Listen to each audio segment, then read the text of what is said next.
Samantala, tunghayan natin ng isa na namang kasong idinulog kay Attorney JJ Atienza sa bisig ng batas. Ayon kay Christie, nakatanggap daw siya ng summons mula sa korte na nagsasabi na dapat daw siyang magsumite ng answer at pinapupunta siya sa korte patungkol sa reklamong damages laban sa kanya.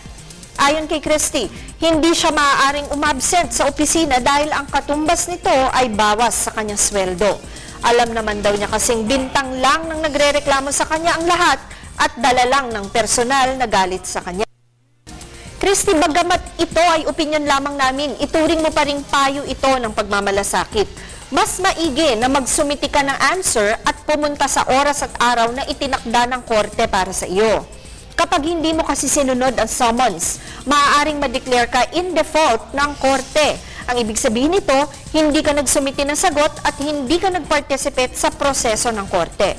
Dahil dito, kapag ang korte ay dineklara ka in default, maaaring maglabas ng desisyon ng korte ng ayon lamang sa mga alegasyon sa reklamo laban sa iyo. Kapag na-declare ka in default, patuloy ka pa rin namang makakatanggap ng mga notice ng mga pangyayari sa korte, subalit hindi ka papayagang mag-participate sa trial.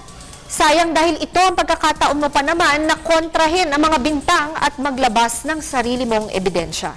Paalala lamang po na ang aming opinyon ay base sa mga detalyeng inyong ibinigay sa amin. Malaya po kayong makakakonsulta sa inyong abogado tungkol sa inyong mga legal concerns. Salamat po sa pagtitiwala sa Telebisyon ng Bayan. Mag-email po sa ptv4newscenter@gmail.com.